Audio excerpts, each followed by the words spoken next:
What's good? What's really good? Welcome, one and all, to Overtime with B and T, and that's over, not over. Want to introduce or welcome you guys to the next episode. What episode are we on? We're on episode 8? 7 now. Episode 7. Yeah. Episode 7 of Overtime with B and T. The last stop before the next week of football. That's why we're called Overtime. It's good to see everybody back. Welcome, everybody. Everybody just thumbs up this video, like in the chat, send all it to your friends, tell everybody about it. Football season is going crazy. We've hit the midway point. I'm the T in the B and T, and that's my boy Brandon, who is the B. What up? What up? And we got a special guest here with us today. One of our homies from back in the day, back when we were at Seneca College, the one, the only, Mr. Amiel Grant. Give it up for him. Whoop, whoop, whoop, whoop. Bring the steam. You guys are too kind.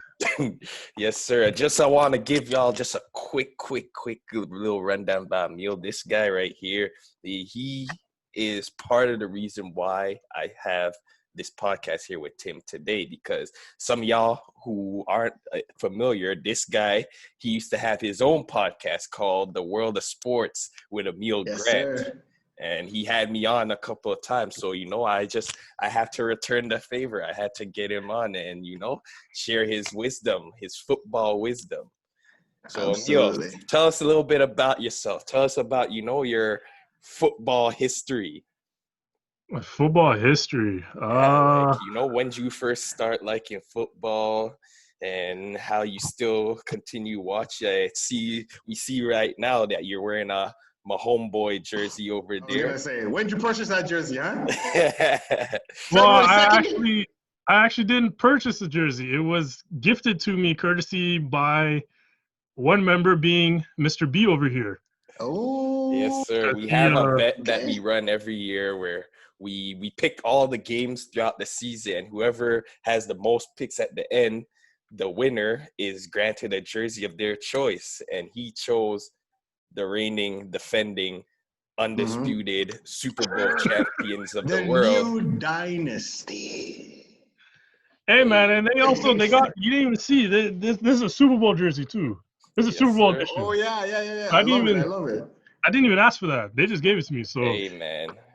We got friends in high places. So, I got a question. I got a quick side note before Amiel goes into his backstory. Do they make both the teams' jerseys, just in case the 49ers had won?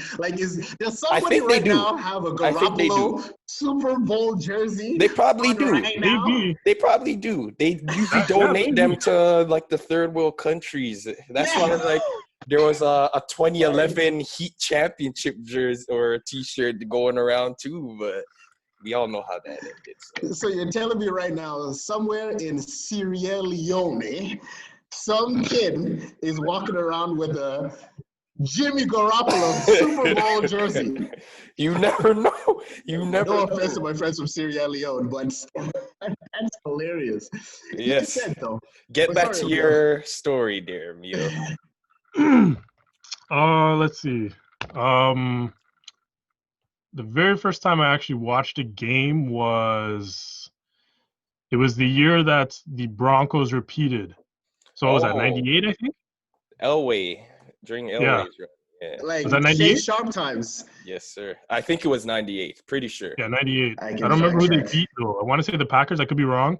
I think they beat the Packers for the first one. Okay. And I think they beat the Falcons for the second one. Yeah, that sounds about right. For sure, I know it was the repeat. I know that for a fact.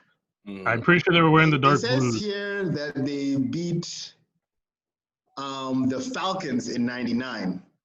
They beat the Falcons in 99. Yeah. Or okay, the 98, 99 season. Okay. So it was 99. Yeah. So that was the first game that I saw. After that, I was in and out of it, especially because I was a young kid. I didn't really know the rules too much. He's a basketball guy. He's more of a basketball guy. So. Yeah, exactly. I got really super into it probably towards the end of high school, I'd say. Maybe like 08, 09-ish. Mm-hmm. Especially because that's when I got my first video game, first Madden, and also the last Madden I actually played was Jeez. Madden 08. Yeah. So Wait, who was on the cover of Madden 08? Vince Young. Oh, Hey, man. Young. Vince Young coming out of college, people thought was the next big thing. We all know He how should have that been. turned out. So I actually do remember that, actually. I remember how high didn't he win the everybody was up Heisman for one him. year? I'm pretty sure he won. I think so. I think so, I yeah. can fact check. Let me fact check. I know that But keep the going. year that he won, it was an upset because they weren't supposed to win. They lost. They beat USC. That was Reggie Bush. Yeah, that makes sense. Yeah, and they won the national championship No, against he, them in he their house. turned down the Heisman Trophy. He turned it down. Yeah, I didn't even know you could do that. that's crazy. I didn't even know Why you could would do you do that. The hell? Can you turn down an award? Like, I Of course you understand. can. Come on, why not? It's yours. You can throw it away. You can do whatever you want with it. So the man was just That's like, the highest college football trophy you can get. Why would you turn that down? That's saying you're the best in the country. It doesn't make any sense. Until you get into the NFL. How many Heisman Trophy winners are doing nothing right now? Hey. That don't matter though. That still, man. Like you still get the recognition as the best in the country. Like, come on. Yeah. True. The entire country, thousands and thousands of players. Your college years are some of your best years too. So. Exactly. His Or college some years of- were clearly his best years. So Exactly. That's what I'm saying. And now he's a football coach. So Yeah. So now you repping the Mahomeboy life, huh? okay. My thing with Mahomeboy is I became a fan once he started blowing up, but I actually took him in that big college game that he had against Baker. Mm-hmm. He was back at Texas A&M. That big shootout, it was like in the 50s. That game was one of the best. Both have like 6 touchdowns or something like that, no? Something like that. That was one of the best college football games I've ever seen in my life. Like That's that game was wild. unbelievable. That is wild. Do colleges just not play defense? Or they just throw it against the special teams? Like, who was on the field? Like when I see games weekly that are like 28-point spreads, 35-point spreads, it's like, nah, man, this is too much. Like I see Alabama a couple times last season where they were in the 50s, where they had 50-point spreads, and like half the time actually covered it. So, like, so they're putting up like 60 points, 50 points on the regular. That's scary. I guess none of those college DBs get drafted. NFL is definitely more structured, but college is more fun to watch. Yeah. And also because you got all like the fanfare, the band playing, you got your classmates watch you, that one girl who didn't show you no love, now you're like, look at me now. So, hey, college sports, that's where it's at. You get into the NFL, anything you do, fine. Look at a girl, fine. Bring a mask on, fine. Tackle a head coach, fine. So it's definitely way more you get the fun. fines though, because you finally get the money. That's why you don't get a dime in college. Exactly. You don't get a dime in college. Yo, honestly, that could be actually a topic in the future. Like, remember how they were talking about the whole CBA, like if they were going to pay college students? Because people wear their jerseys. You guys remember the NCAA football games? None of those kids saw a single dollar from any of that. So, shame. Is that something that needs to be changed? College, NCAA athletes, student athletes should 100% get paid, but that's a different topic for another day. Are you saying like they should be getting like bare dolls or like just like a little stipend, just so you know? So like they should get some sort of salary. Okay. Yeah. Especially because they can afford it. Yeah. That's the worst part. They can afford it. No school is poor. Yeah, they're taking all our tuition money for what? Exactly. Like, frig, man. And that's what, like I said, that's a different topic. We can go in on that. We can go in on that. Yes, sir. Well, then, if without further ado, we can get to today's topic. So, to open up the show, there was a Sunday night game that one of us was very ecstatic about. The other not. I've been waiting all day for Sunday night. Sorry, continue. Hey man, can I also point out very quickly, Brandon, sir. remember for our picks, I picked the Saints, just saying. That's my guy right there. That's my guy. Sorry. Anyways, so the Saints of New Orleans and the Buccaneers of Tampa Bay squared off in a divisional matchup where the Saints, from the beginning of the game, just stepped on to the Buccaneers' neck and said, "You shall not pass." They gave him the 38-3. Big T, this is your team. Let's hear your thoughts. You've been very vocal about it all week leading up to it. No, I actually haven't. I just want to throw that out there. But you've been waiting, don't lie. You've been waiting. You've been waiting. So I'll let you get your piece out. Talk to us. What happened in that game? Do you want me to be like, we try to keep it objective. He's a Patriots fan. I'm a Saints fan. Should I be get it all out? Get it all out. Get it all out. Since my boy Ameezy's here, I'm just going to be objective. And let's just talk about leading up to the game. Hey, man, I like conflict. Do whatever you want. Okay. Brandon's giving you the window, so he's giving you the window. Take opportunity. Let's just say, leading up to this game, Amiel, football fan, Brandon, football fan, we all saw those pundits. We all saw what the social media had said. Let's start from game one. What were the excuses? Saints won, by the way. Tom Brady's joining a new team. No preseason. No OTAs. There's no way he's going to be adjusted enough to take on the Saints. The game started. Saints mollywopped the Tampa Bay Buccaneers 34-24. I remember the game was over, and the excuses were to be expected. Tom Brady didn't have time. Just give them 2 more games. He's getting accustomed to the team. Tom Brady is going to take this team to the Super Bowl. And every Saints fan who knew that no matter what your quarterback is, Bruce Arians is all about throwing Hail Marys into the end zone. And Coach Sean Payton has Bruce Arians' number. Every Saints fan knew that. But we stayed quiet because, like the fan said, it's just the first game. No one had the opportunity to play during preseason. 8 games later, what were the pundits saying? Super Bowl bound Tampa Bay. First team to play in their home field for the Super Bowl, Tampa Bay, Florida. There's no way that they can stop the roll. I guess you could say the juggernaut that was the Tampa Bay Buccaneers. ESPN, First Take, Undisputed, Good Morning Football, Brandon Andrew, David Lake, our previous guest, shouts out David Lake, the piano man. Everybody counted the Saints out. Why? Let me tell you why. Everybody had said, the Saints barely beat the Carolina Panthers, barely beat the Chargers, barely survived the Bears, who, keep in mind, did beat the Tampa Bay Buccaneers, as social revealed. But then forgot to mention that the Saints was missing their all-star wide receiver. Their second wide receiver had COVID-19, so he was fighting for his life. And the usual rhetoric, Drew Brees can't push the ball down the field, even though the last 2 seasons we went 13-3. So clearly he was doing something that was working. So all those factors came together and everyone said the Saints were going to lose this game. Maybe by 10, maybe by 20, but they were going to lose this game. Now let's go into the nitty-gritty. The game starts.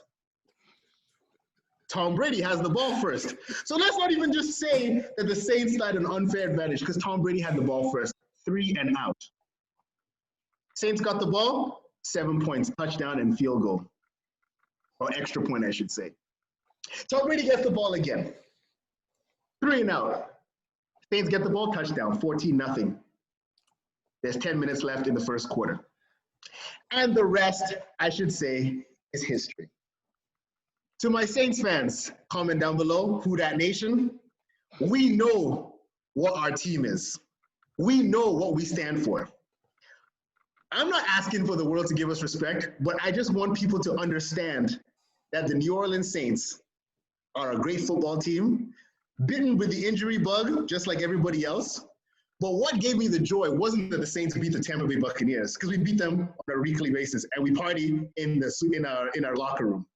But it was the fact that when Tom Brady, 43-year-old Tom Brady, was put on a team, he never had weapons. He's never had weapons.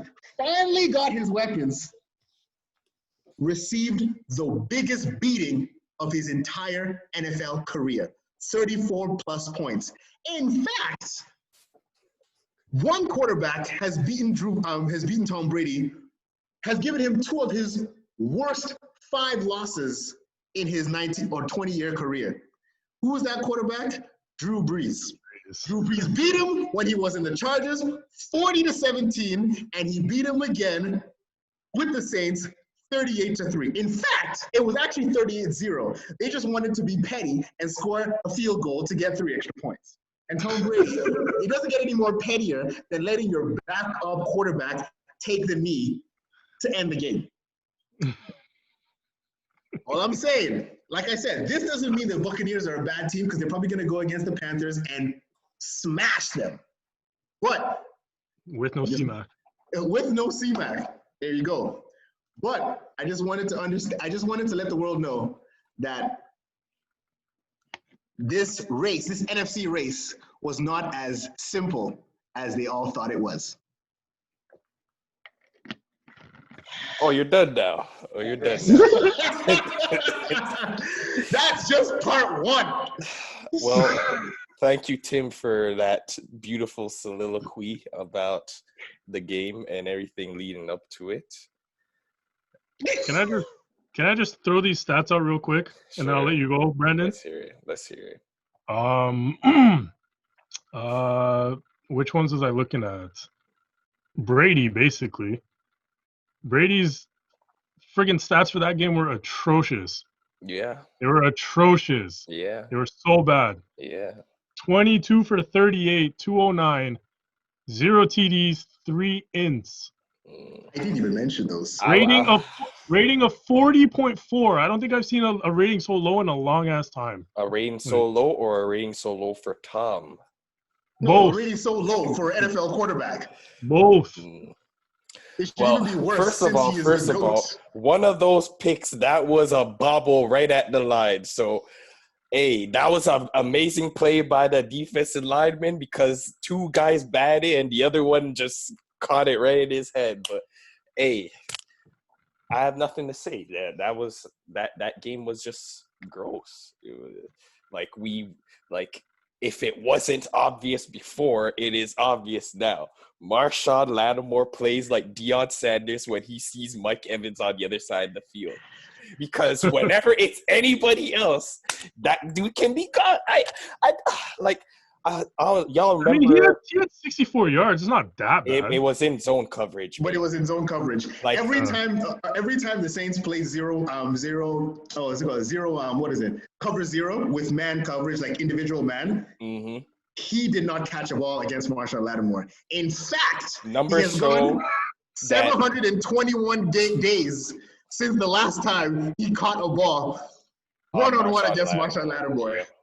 Numbers show in 3 games. Since 2018. They've targeted Mike Evans 2 times in all 3 games, and he never caught the ball when Marshawn Lattimore was single covered on him. So, do we want to talk about that 4th down stop in the red zone? It was a good stop. Or had you stopped watching during that time? Nah, I watched it all the way through. I won't even lie to you. I was hoping we'd see a 28-3 all over again, but once I saw they couldn't score immediately, it was halfway through 3rd quarter, I was like, yeah, it's not happening. Also, pray for that in the playoffs. Don't pray for that in the regular season. Yeah, most definitely. Amiel, I don't know if you saw my recent post, but Brandon, please tell Amiel my post after that game on Instagram. Yeah, he has a post where it says, and I quote, "We ... are ... not ... Falcons ! ! I think I did see that, actually. You probably did and liked it. With a picture of Tom Brady sitting on the sideline. But in all seriousness, everybody played bad. It's not just on Brady. Everybody played bad. The defense, the first touchdown they gave up, somebody was supposed to be in the deep blue there, and they bid on the screen. who was it? Traquan Smith, he got open back in the end zone. For a second, I thought he was going to step out of bounds, but he kept those 2 feet in. So. They call him the toe tap Traquan. I just want to throw that out there. Is that a thing, or did you No, that just started like 2 days ago. It just started 2 days ago. Okay. No, but honestly, like, I don't want to keep going in, but like, I want people to the Buccaneers played a game that they did not expect. Because the thing about the Saints is, like, the way the Saints play, and a lot of people say, oh, Drew, like, you have to watch Saints football to understand. A lot of people say Drew Brees, no arm talent, Drew Brees dislocated his shoulder when he was in the Chargers. From that point forward, his arm has never been the same, nor does he ever push the ball down the field once or twice a game. But what the Saints do is that they methodically travel across the field until they score a touchdown. That's why he can throw to 12 receivers in one game if all the receivers are on the field. And look at him. Let me just shift it over to Amiel. The idea is you keep the opponents guessing. Like, think about it this way: if you're playing against the Green Bay Packers, you're gonna say, take out Devontae Adams, lock him down, and we at least got all your wide receivers down, and they'll struggle with Alan Lazard. When the Saints are working efficiently, Michael Thomas should not be getting every single catch. Obviously, last year was an anomaly because he broke all the records and whatnot. But when Drew Brees is working at peak condition, he dissects the team. Now, I know the Buccaneers were thinking, oh, man, the Saints, all they're going to do is just check down to Alvin Kamara. And that touchdown against with Traquan Smith, 3 DBs bid on the screen because they thought it was going to Kamara. And you just see open Traquan in the corner. So it's just like the Saints play methodical. And when things don't go methodical, that's when they struggle. But that's how they play. So the Buccaneers did a great job. Any other team, it would have been working because they were on, they had their zones covered. But once Drew Brees sees a team in zone coverage, he's going to find those holes. That's the veteran leadership. There's also a couple of plays where, like, Levante David was, like, trying to communicate with somebody they were supposed to be in certain spot, and then his guy gets beat on him. So yeah. So still some slip-ups, obviously, but yes. But sorry, like I said, the entire team, they played bad. But obviously, as the quarterback, like, you're always gonna be getting the majority of the blame because you handle the ball the most. You handle the ball the most. So, but if you're gonna, go ahead. Sorry. I think, like, just top to bottom, they were out coached, they were outplayed, they were out everything that game. And me personally, I say it's better it happened to them now than it happened to them down the road.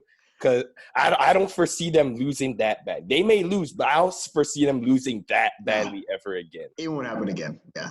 Amiel, please give us your thoughts on this. I can keep going, but Amiel, I'll let you have more stats to give. We know. Why did you pick the Saints? Honestly, I wasn't looking at it I wasn't really trying to dig too deep into it. I didn't want to overthink it. A lot of it was a gut feeling, especially. You know what it was? Everybody picked the Bucks. Everybody picked the Bucks. And usually when teams see that, it lights a fire underneath them even more. Especially since they already don't like the Bucks too. This just lit them up even more. Everybody turned into Marshawn Lattimore in that game. Yep. Pardon? Say that again? No, I was going to say division rival too, right? Oh, yeah, for sure. But, like, also, I feel like I could be wrong, but I feel like a lot of people don't really like to pick the Saints on the road because they play in a dome. I feel like people try to take that into consideration too much. I feel like they overthink it. But it's like you can't even blame the dome because, like, it's not even like they have their fans there either. So exactly. It's almost essentially neutral field for pretty much everybody at that point. Yeah. But also, some stadiums have fans, some stadiums don't. It's very inconsistent. Some people just don't care about COVID in the world, in America, and some actually do. But that's a great point that you brought up, Amiel. And the irony is that this stigma that the Saints have such a huge advantage in the dome because, the weather is controlled, it's artificial, you're in a concealed environment. Dome merchant. The Saints right now have more wins on the road than they actually are at home. Well, for the that's because past you two lost to seasons. Aaron, and you're talking about for the last 2 seasons. This season and last season. Yeah, we lost to Aaron, and what's it called was in Las Vegas, but it was technically kind of like it wasn't a dome, but it was covered.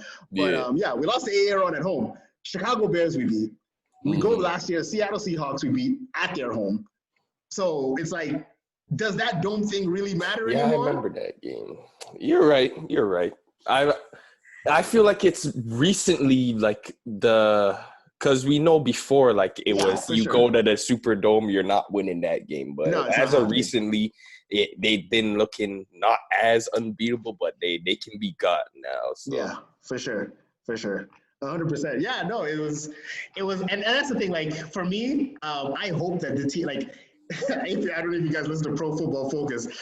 I genuinely believe, and obviously Brandon and I, we go back and forth with the Saints. It doesn't matter. That's all fun and games. But I genuinely believe there's a hatred in the NFL world for the Saints because of that no call from 2 years ago.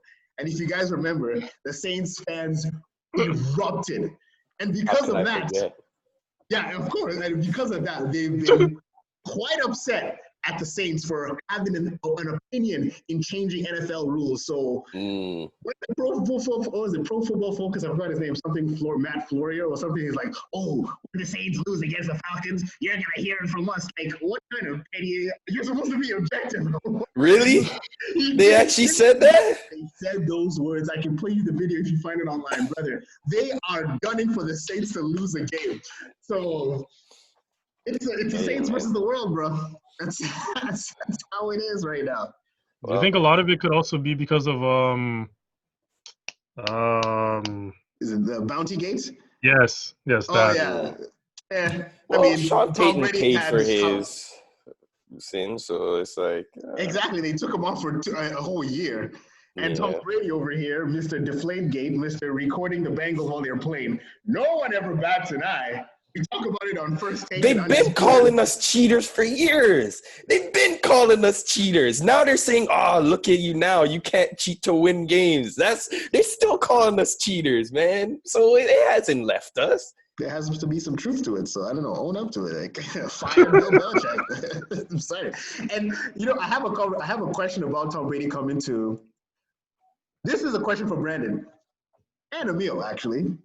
Do you think Tom Brady foresaw what the AFC was going to look like, and that's why he jumped over to NFC North? Well, first of all, I don't know what foresaw means. If you're asking me if I foresee that, then...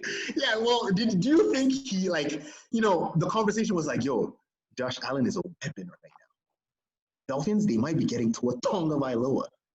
The Jets are still dead, but... should I stay in this division? Let's be honest. I don't think, me personally, I don't think, and I'm not a Brady fan, but I respect him. But I don't think that realistically he should have only been worried about the Bills, not the Dolphins. Yeah. He could beat the Dolphins in his sleep, basically. I don't know. Those Dolphins are looking. I mean, it's our. I don't think it had much to do with the people that he was going to face. I feel like he just wanted a place where he could have weapons.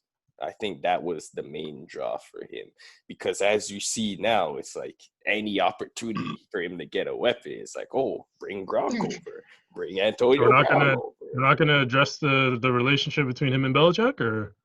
Oh, I mean, that too. Don't act like that didn't exist. Because the reports were that they were going to move off of Brady in favor of Jimmy G, and Bill or Tom was like, yo, I'm still here, bro. I said I could play for a couple more years. Why you trying to get rid of me? Yeah, but you're 43, man. He's pretty much like him going to Tampa Bay is him basically saying he's betting on himself at this point. Because, Bill did not believe that he can continue winning with this guy. That's why he wanted to move off of him. Mm-hmm. And he's – especially, if they offer him a deal, if they offer him a deal this year with, 2 years or 3 years, I think he would have stayed. But because they weren't giving him what he was really looking for, he's like, it's not worth it. I love y'all, but it's nah, at some point, my respect matters more than how much you guys are paying type of thing. So absolutely. How many during and after that whole Jimmy G fiasco, how many Super Bowls did they win after that? Like 3? 2, I believe it was. 2? 2 or 1. Well, it was just one. It was just one. It was the one against the Rams. They lost the Eagles one. Yeah. And everybody says like it was like that, though that Eagles game was like really where like they were just like officially, bro, I'm only going to talk to you when we're in the locker room. After this, I don't even want to see your face outside strictly of business type of it's thing. Strictly, which is crazy because they still won the Super Bowl. And can you imagine if you hate someone, just imagine being on the Bulls. You literally despise Michael Jordan. And yet you're still winning championships. How does that work? How do you wrangle that? How do you, Amiel, put yourself in the shoes of, obviously Tom Brady, Bill Belichick, those are 2 captains. But like, imagine if you're playing with a player, a teammate, you hate him, but the skills are there and they're working. How do you balance the 2? Hey, you just have to be a different type of person, basically. Like I've seen it. It's happened in basketball quite a few times too. Like perfect example off the top of my head. 2006 Miami Heat. Shaq and Pat Riley never got along. They never got along. Shaq, he got robbed of an MVP, but they still ended up winning the damn championship that year. Like, and like people always say this: winning cures everything. You know what I mean? So like in that moment, I guess you celebrate. It should, right? That's what I'm thinking. Yeah. Not always. Clearly, with the Patriots, not always. Exactly. Wow. That's the anomaly of sports, right? Where it's like, yo, at the end of the day, all these players still have their pride. Yes. But since you brought up the Patriots, we can talk about that wasteland of a team that's hey. Cam Newton, baby. Listen.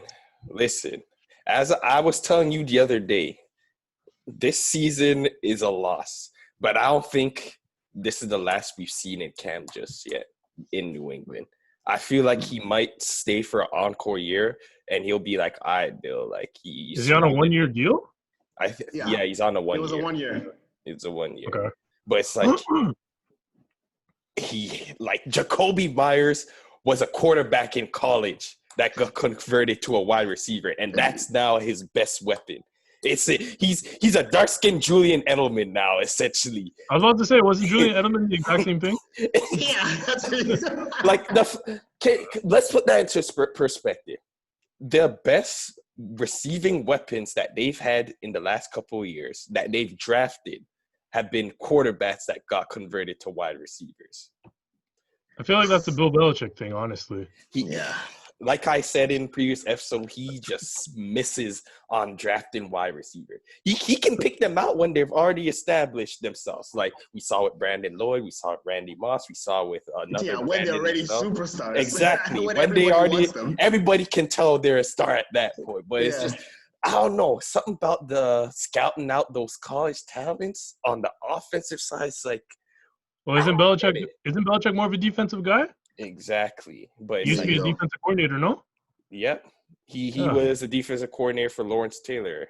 So. Oh shit. Yep. Sorry.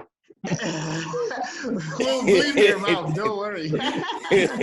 But yeah, it's like I think Cam will get another year to run it back, just because I feel like that he doesn't have much to work with.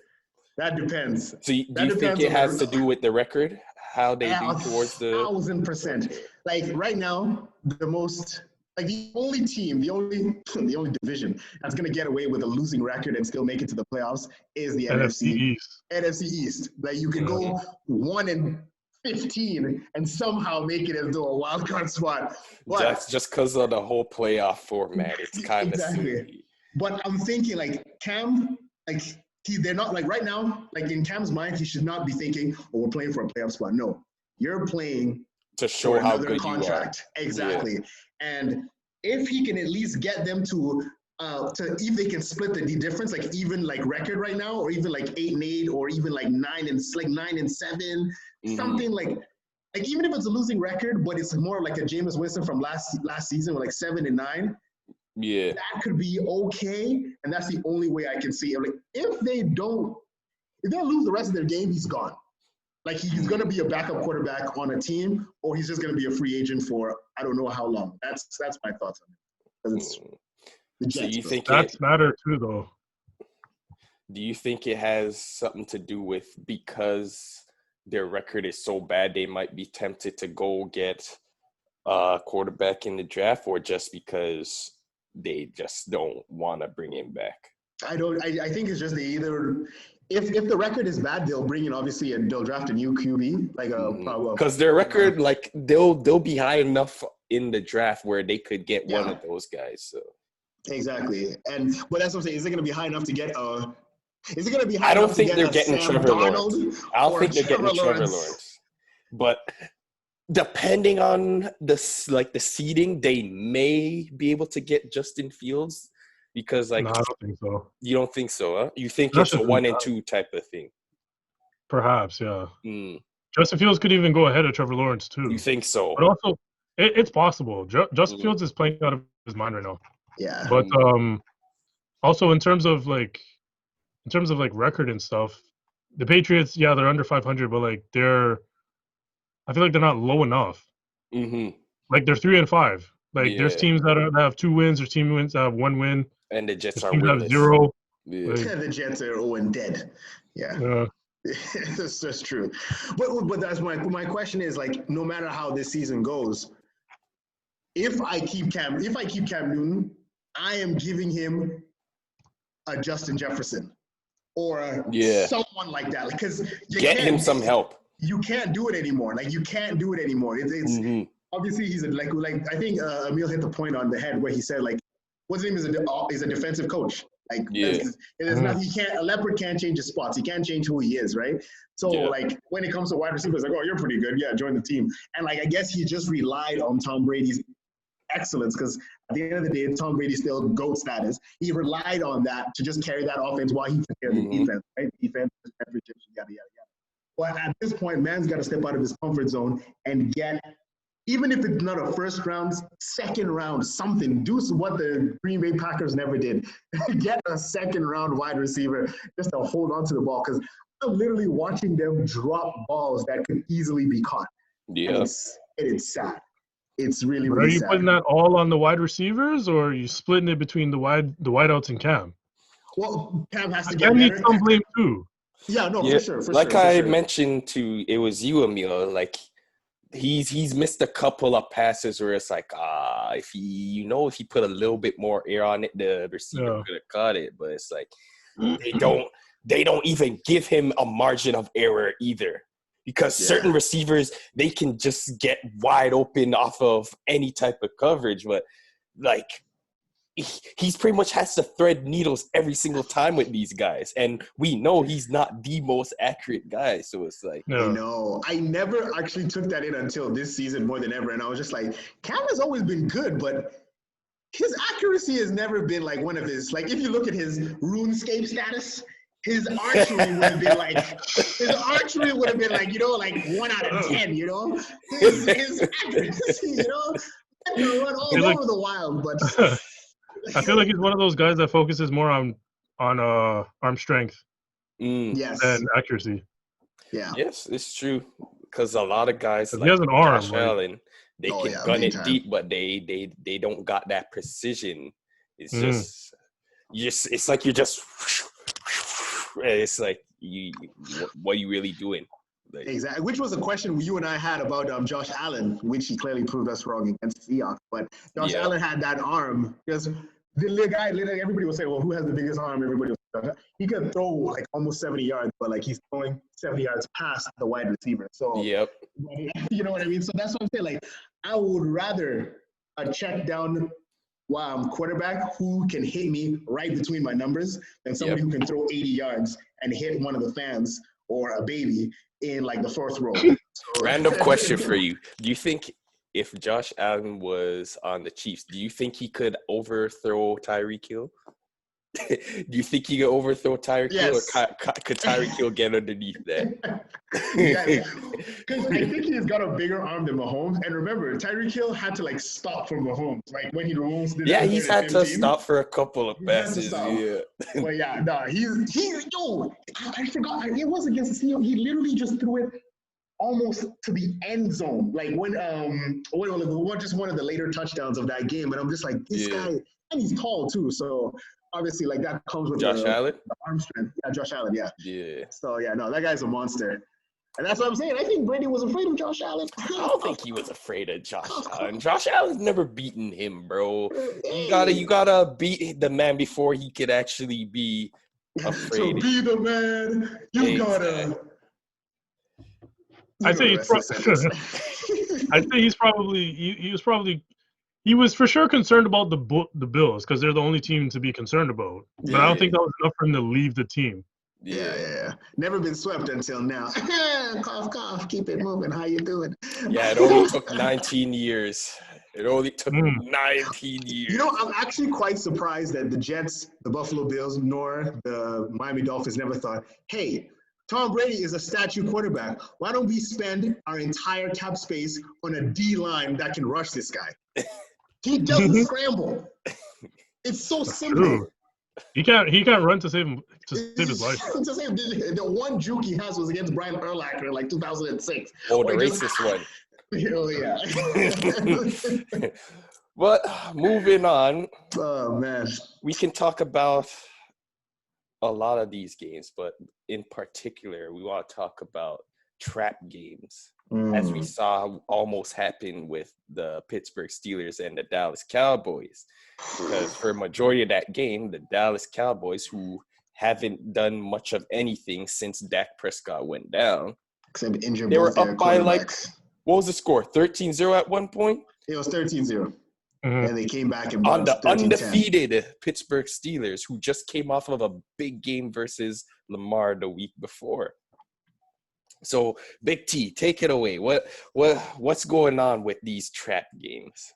Well, no, and this is the ultimate question. Like when it comes to like professional sports, what is a trap game? For the fans who don't know, a trap game is when one team who is overwhelmingly the obvious favorite goes up against a team that is quite underwhelming or underperforming and takes the team lightly and ends up losing out of nowhere. We can give some examples inexplicably, exactly. You just don't know what happened. And like it goes back to the human that's behind the football.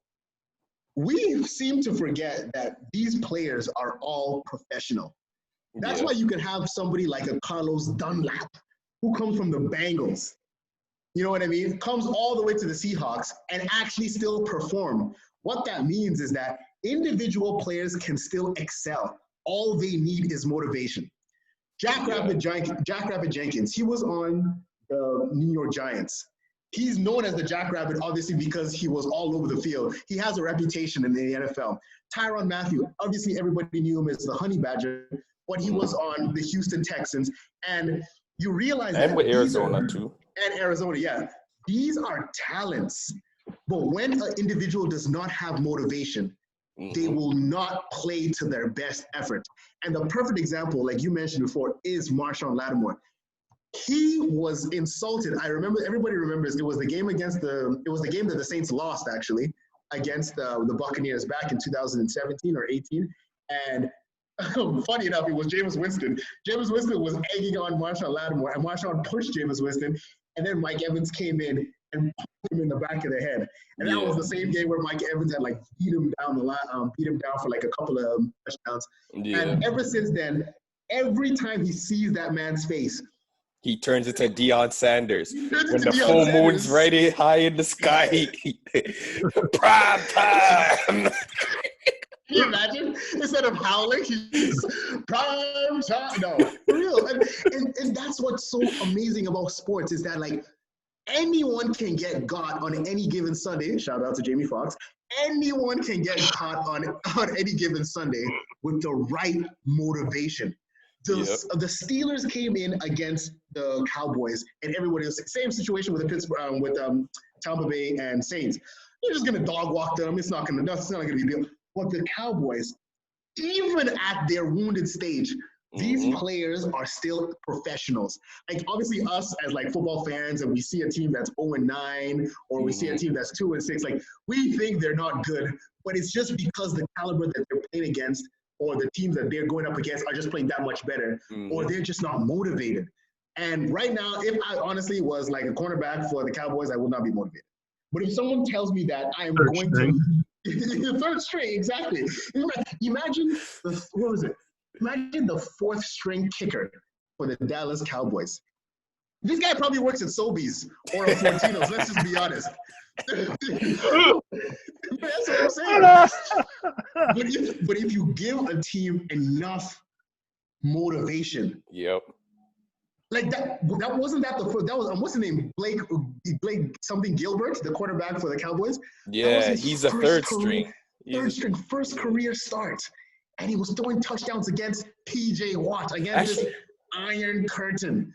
No, so it was Dak Prescott. Then they had Andy Dalton. Dead. Then Danucci. Something Benucci. And now Gilbert. No, This is their fourth quarterback. Fourth string quarterback. Against TJ Watt, who everybody was, it's gonna be. And I saw that last, like the touchdown, like the throw that he didn't score. He was scrambling, so he was running. Fourth string quarterback scrambling around against their starting lining D line. So in my mind, I believe that the team can beat any team in the NFL with the proper motivation, and that's what we saw this weekend: Saints against Bucks, Steelers against Cowboys. What are your thoughts? I agree. I even want to bring up another guy. Remember Minka Fitzpatrick?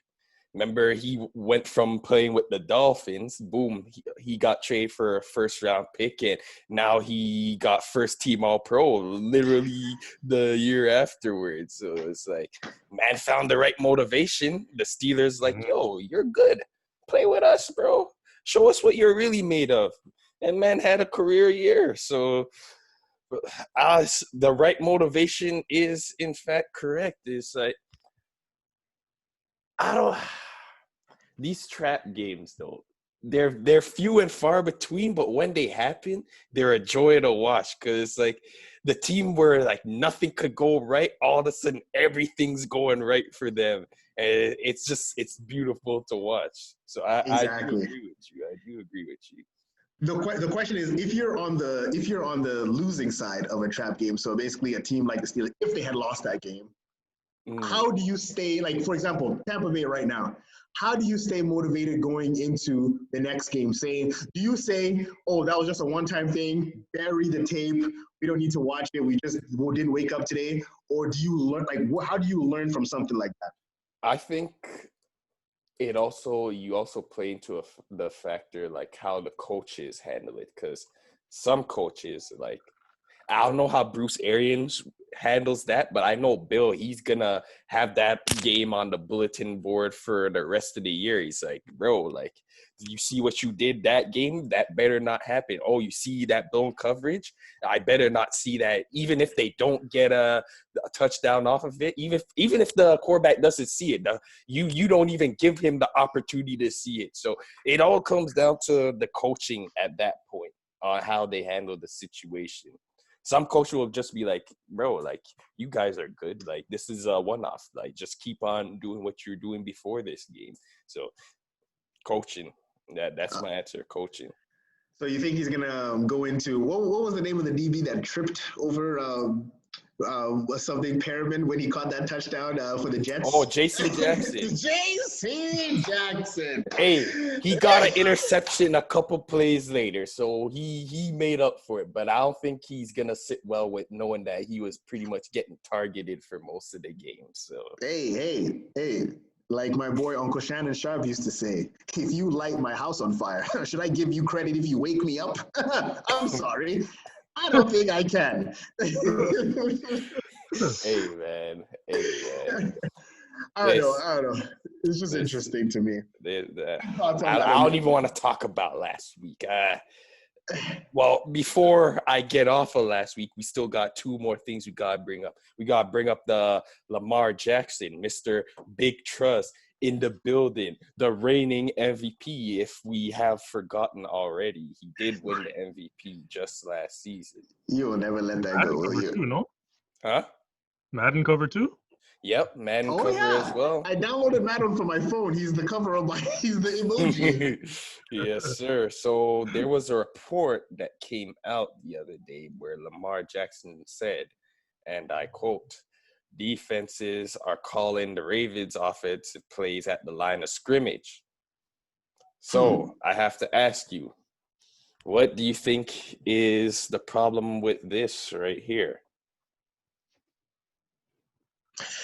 Well, I don't know, man. That's tough to say because it's either first things first. It's either they're playing basic formations for them to easily spot it out, or there's something funny going on. Because how does a defense call out the offensive formation as they're coming out onto the field or as they're checking in and out of plays?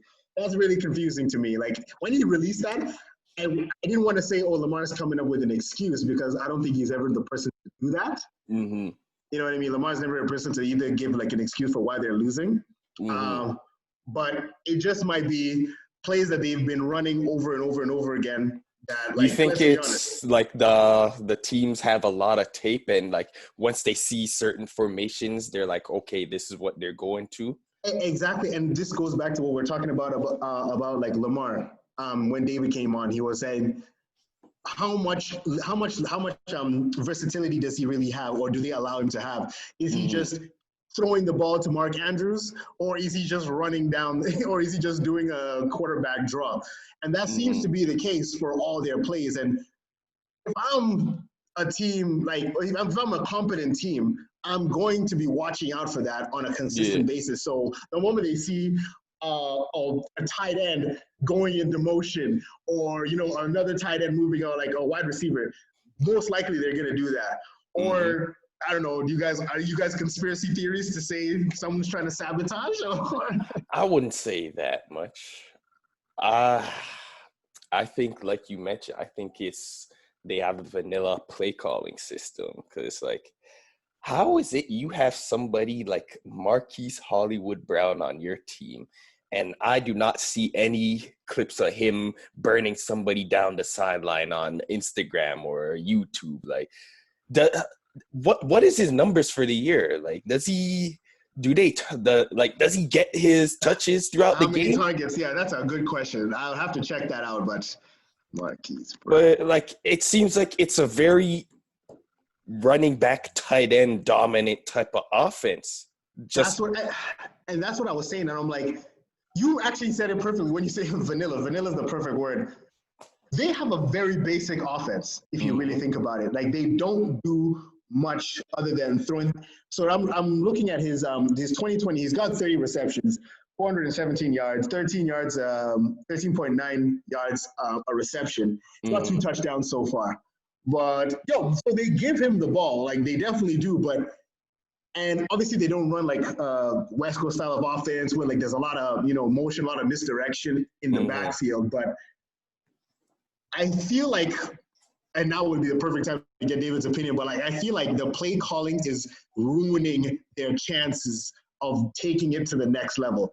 And that's why it's easy for a team to just be like, oh, we've seen this against the Steelers. Oh, we saw this against the the Chiefs, something like that. So those are my thoughts. Amiel, did you watch any of the Ravens games? A couple, not too much, but what are your thoughts on sorry, go ahead, my bad. Yeah, I was gonna say, in terms of what you guys said with the whole basic play calling, but I also think that it could be sorry, I'm just looking at some Lamar stuff right now too. I also think that it could be like excuse me, he maybe trying to evolve, and he's probably evolving slower than he wants. Like in terms of his passing, well, even his running too, because like they're figuring him out, but like his rushing, he's still rushing good, but it's not the same as it was like last year. Yeah. So I feel like he's trying to evolve into an actual like better passer, and it's not working as well as he wants it to be. Because he's trying to mix up his identity, perhaps, because most teams are expecting the rush, but he's trying to utilize his arm a lot more, and it's not working as he's doing okay, but he could do better. Like 12 TDs, 4 ints. Like Nobody brings him up in MVP considerations this year. Not even close.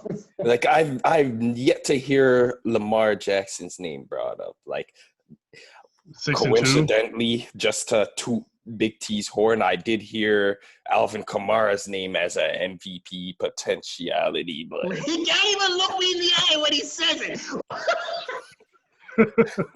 I don't like giving this guy the satisfaction. That's why. Yo, if the Saints win the Super Bowl, I swear this guy will never even talk to me ever again. I'm going to have to call it a season. I'm just going to say this was a one-season podcast. I can't return my face here. Like, what? Like, Hey, baby, we got a lot more football to play. So that's why I haven't showed you my full celebration yet. But no, to your point, like Lamar Jackson, like it's kind of like when it's kind of like football is that like amnesia sport where it's like, yo, bro, I forgot what you did last week. That when it comes to Tom Brady, that's the only thing we talk about. But when it comes to like Lamar Jackson, it's like, bro, he was just MVP last year, but now it's like, what else can you do?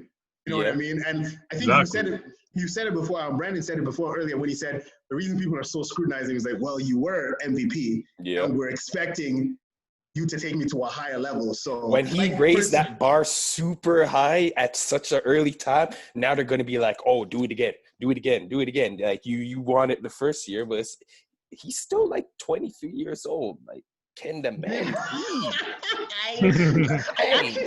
I think about it. I'm just like, yo, all three of us, I can generally say we are past prime. I wouldn't say prime, but like I calculated, I'm like, our best youth years are behind us. But I was thinking about it, I'm like, yo, I'm only 4 years younger than Denoris Jenkins. My gosh, that's old. And he's been in the NFL for almost 9 years.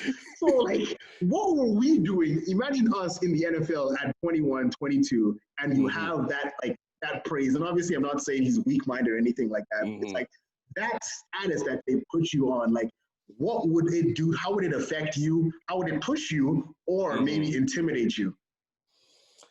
Well, as they say, uneasy is the head that wears the crown.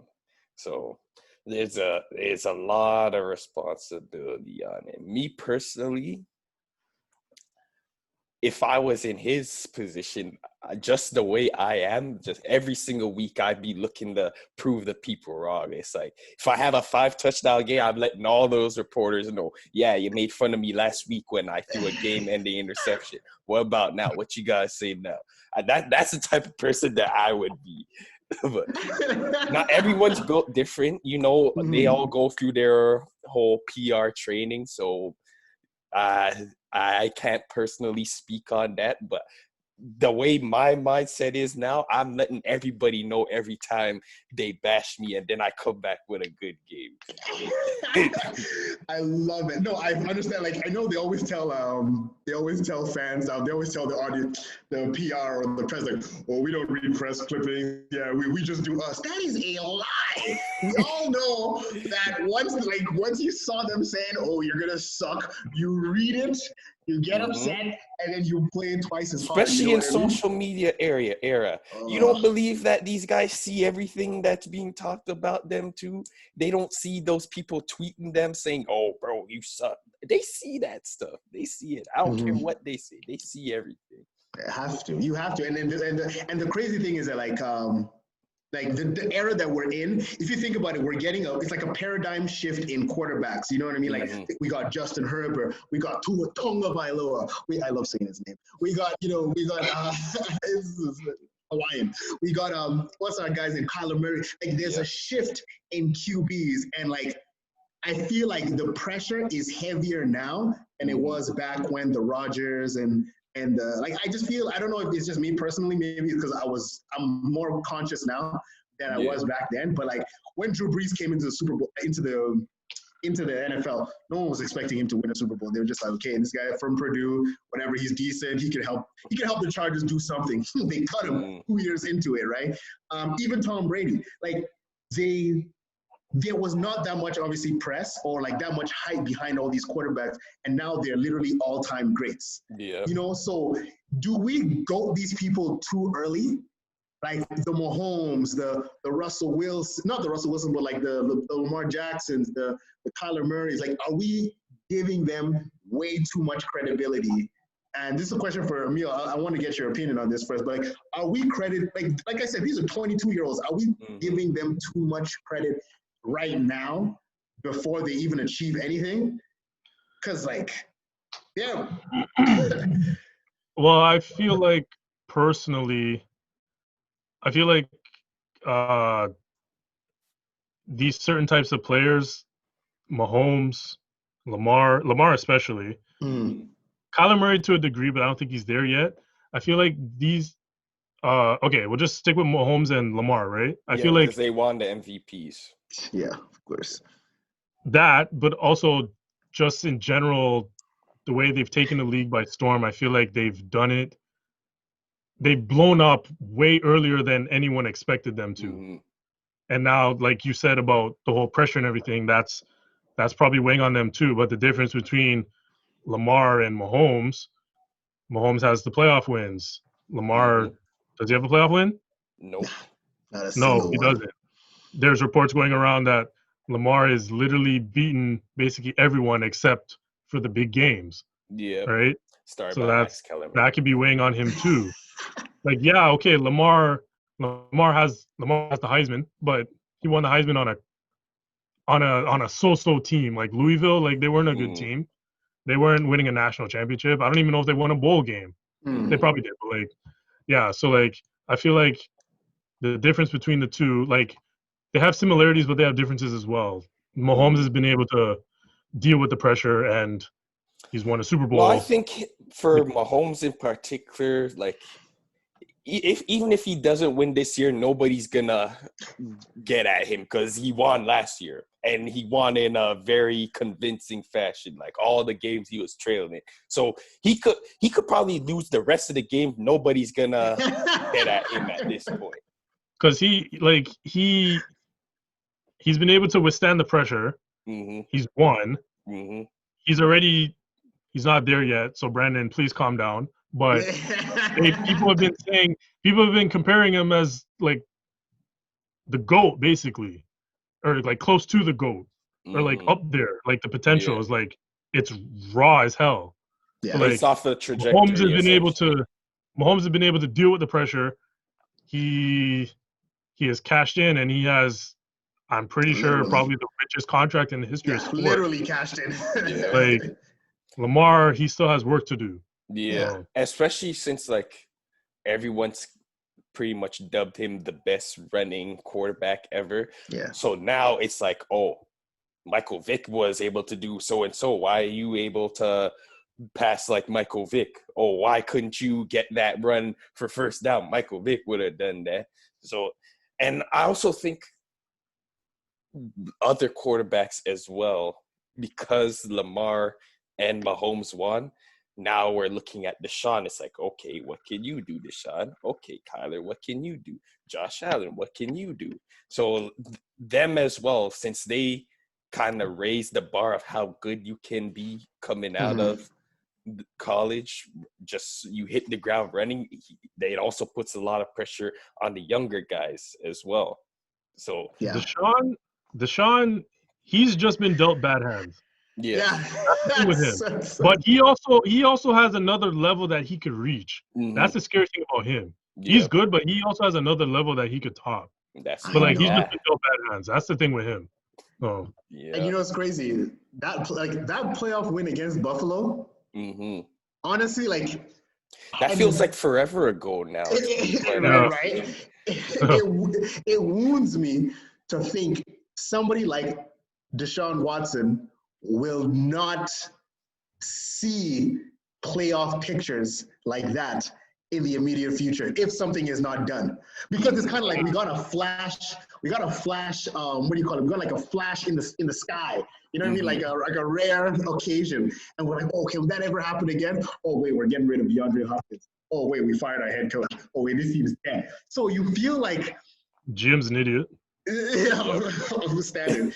You'll feel like this guy could just like, honestly, we're talking about motivation. If I was Deshaun Watson, I would like sit, pray about it, and just say, I gotta get out of this team. Can you imagine that? He's the best QB in his division with the third record in the division.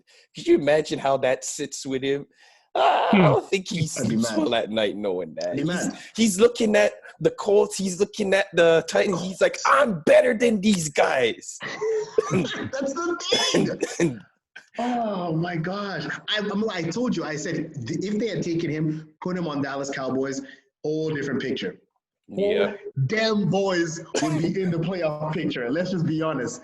Put him on a better team and just watch that kid go, man. Like, who gets kicked in the eye and still throws a touchdown?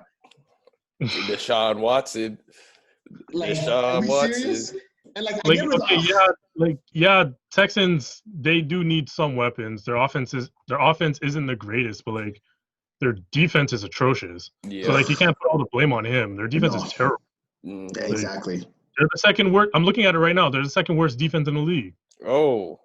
Behind who? Behind the Cowboys? Or who they're ahead of, I should say. Who's there? Yeah. Probably Seattle. Either Seattle or Dallas. It would have to be Seattle. Seattle's dead. Yeah. Yeah.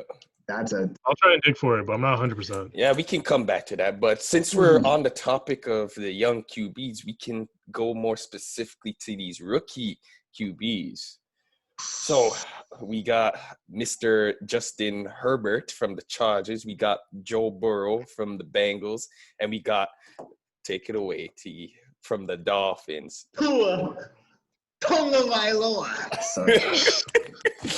Yeah, so do you guys have like a favorite of this three here? Or like who do you think will have the better career? Oh, Amiel, you go first. Who are the names that you said? Sorry, Tua, Burrow, and Justin Herbert. So Chargers, Bengals. I'd probably go Burrow. I'd probably go Burrow. Huh? Yeah. You have a reason? Yeah. I feel like he has the highest upside. He has the body. Like he could pass the ball really well even now, and he can literally only go up from here. So I feel like he has the most talent and he has the highest potential, in my opinion. Okay. Yeah. Me personally, like I see all these same things that you see with Burrow. He's got T. Higgins. He's got Tyler Boyd. He's still got whatever's left of AJ Green. But I also I just want to point out very quickly. Tua is good, but he scares me because he's coming off a major injury. He's tiny. Right? Tua is our height. Yeah. We're considered yeah. And by NFL standards, yeah. He's coming off a major, not even a minor, he's coming off a major hip injury. Hip dislocation. Like, yeah. At such a young age. Exactly. Like, I don't know. That scares me. But, yeah, me sorry. Personally, I'm a Herbert guy. I like what Herbert's doing there. There's just something about Herbert where he's got the arm, he can move, and he's got weapons too. Obviously, Burrow got weapons too, but there's just something about those Chargers weapons that it feels right with Herbert.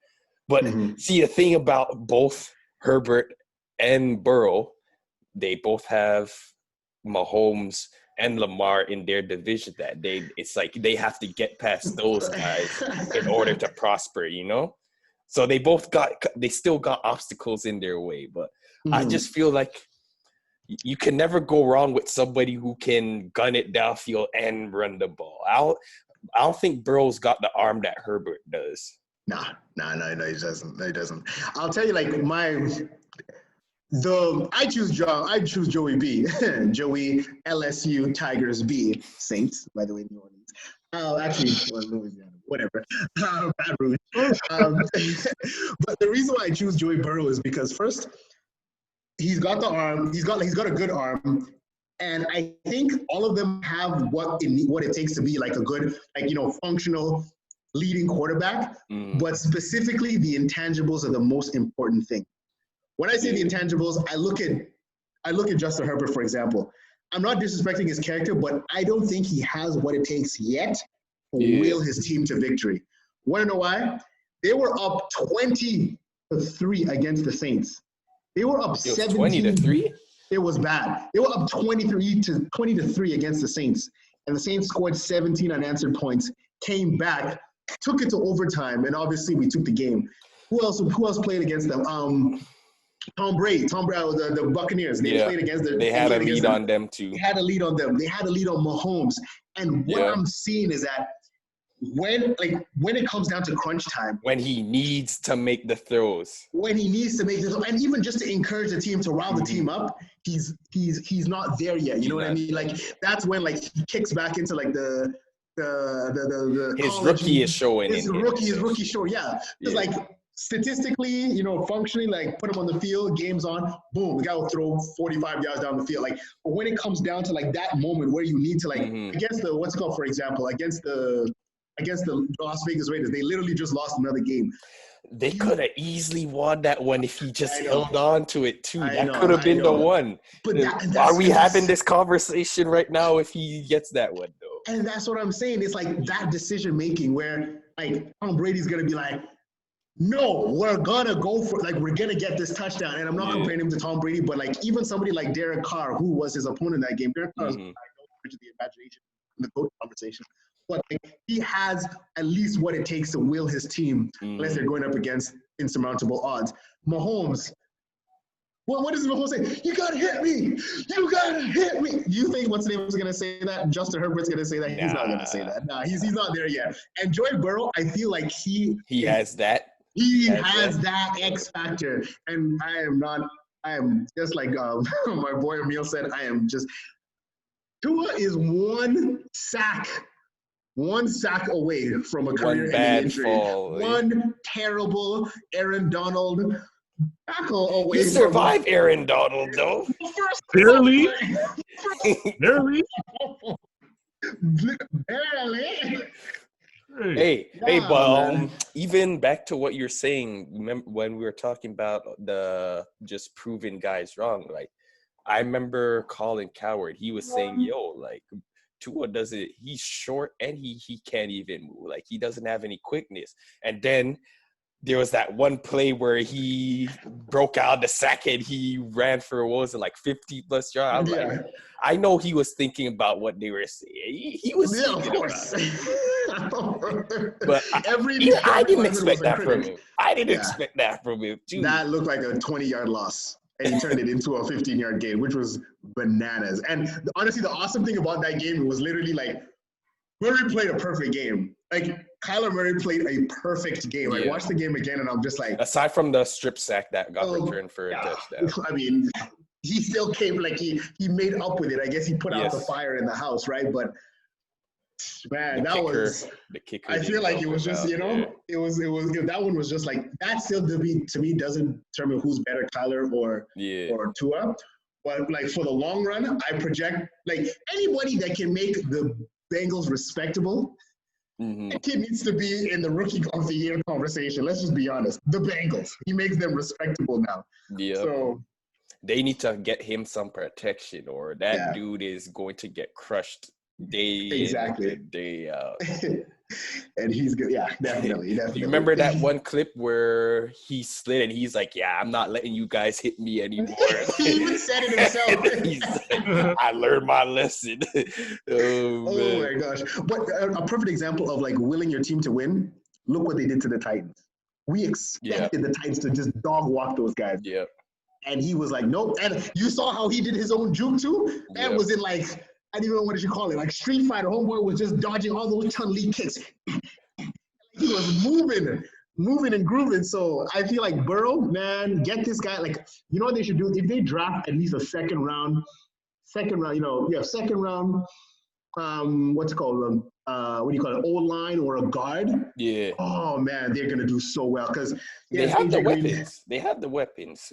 I keep on forgetting Joe Mixon. That dude, he's sick. He is sick. He runs the ball. So defense, different conversation, but they can be respectable. But Yeah, getting over the Lamar and Chiefs hump, Lamar and a Mahomes hump is going to be a task. We have a new era of QBs. He calls himself New Era, so. Brandon, let me ask you quickly about this whole new era of QBs, because I'm going to compare this to what's going on in the NBA right now with the three-pointer. How do you feel about the new era of QBs right now? Are you trying to like equate? You hate this era of basketball. So yes, I'm not, like, for those of you who know me outside of football, I'm not a fan of the pace and space era, which was pretty much pioneered by Stephen Curry. We can agree on. Yes. I hate that. Bring back my post game. Bring back the hard bodies banging in the post. But if in terms of this new era of like quarterbacking, I don't really have an issue with it. I feel like we've always seen quarterbacks who were able to run, but it's just that they weren't as talented as passers as they are now. Yeah. So like, I don't mind it. I don't mind it, but you know, it's interesting though that you bring it up, because like basketball kind of took a turn for pace and space is hilarious. But it took a turn for like, I'm just gonna shoot 3 points from out of nowhere and get these, like, you sneeze on someone, it's a technical foul, you know what I mean? Yeah. And obviously we know like the competitive of like everybody, like that's why some people, like even the Michael Jordan, LeBron James, like, you can never compare them anymore because like the time periods are so different. Yeah. And like I look at football now and like I feel like it's like football is the only sport I've seen so far that is like actually naturally progressing in the right direction. If that makes any sense, because like the only difference is like obviously it's being made. I guess they don't run as much as they used to. They don't run as much as they used to, and like obviously like the safety precautions is heading in the right direction because it's a contact sport. So I think it's because of that contact that they allow. Like that's allowing football to grow like naturally. You know what I mean? Like like guys like Lamar Jackson would, like, or not Lamar, like Kyler Murray or Tua would never exist 15, 20 years ago. But like now you're getting more like I always say like this, Drew Brees gave opportunities for guys like Russell Wilson. Guys like Russell Wilson gave opportunities for shorter guys who are fast, quick, but the arm is there. Russell Wilson gave space for guys like Kyler Murray. Kyler Murray is now giving space for guys like Tua, and who knows where it's going to keep going, as we progress in football. And like even if you look at wide receivers now, because of Instagram, everybody thinks they're a route runner. So all you need to just record yourself doing some routes. You know what I mean? And you're a weapon. It's good. Don't do that. Crazy. Don't do that. Don't do that. Oh, man. How many Instagram videos do you see of somebody recording their friend burning someone on a sea route or a coast, and everybody just goes bananas? You think they were doing this in the 70s? You're right. Segregation. You're right. I have other things to do. You're right. But it's helping the sport, right? Because now you're going to have Justin Jefferson. Like, look at this wide receiver class. Are you kidding me? They're so good. Yeah. So like, that's why I see football like progressing in a natural, like, but with NBA, I'm just like, bro, let these guys punch each other in the face. Please run our test. Come back. Knock somebody out. Oh, I wasn't thinking that far. I was just thinking just the whole physical aspect of just, being mid-range, post-game. That's where I was thinking. I was just going to. Well, that's what I think. Basically, Brandon's hating the fact that you have mans that are like 7'1" shooting 3-pointers. Yes. Which I get from that aspect, yeah. True. But we gotta do it. I mean, if I'm bull and I can shoot from my own side of the court and get a 3, then hey, why not? I'm gonna keep doing it. I'm gonna keep doing it. Yeah. Well, I think now would be as good a time we can get into our picks for the week. I just realized, did we pick Can I just point out something really quick? Absolutely. Yeah. This entire the last 5 minutes, it shouldn't have taken me this long. I kept trying to find the worst defense in the league. So I made a slight mistake. Titans are third worst, but the absolute at the bottom is the Vikings. The Vikings are the worst Vikings. teams? Yeah. The Vikings. I guess it's because of In what terms of Aaron like Rodgers did to yards them. allowed or just like per game? I'm seeing it. They're at the bottom in passing. They're at the bottom in rushing. Damn. They're at the bottom in receiving. Oh my. Well, And they're at the bottom in scoring. Yikes. to be honest, Brandon, we can't say the Seahawks are the worst because they still went like 6-0. Like, come on. See, Off of okay, the this is what strength of that's another Mr. thing. I was looking at the Seahawks. I saw the Seahawks on the score, and it said that according to the score, the Seahawks are last in total yards and they're last in passing, but they're fourth in rushing defense. Rushing defense. Oh. Yeah. Well, they got that. They can stop the run. So shout out to them for that. Hey, stop the run, Mr. Unlimited. We're out here. Just Unlimited. Anyway, I just want to throw it out there. Let's get into picks. Yes, sir. Yes, sir. I forgot to make a pick for the Thursday night game. It is happening now, though. The Titans were up 7-0. I was picking the Colts. You're picking, I was going with the Colts on that. Derrick Henry, baby. Yeah. Titans. 25-10. 24-10, maybe. 24-10? Yeah. I think the Colts will keep it to 21-14. That's my pick. What about you, Amiel? Okay, Brandon, how about this? To make it fair, we'll both have the same pick. All right, cool. All right, bet. That works. Because Wiggins did pick Titans too. He did? Yeah.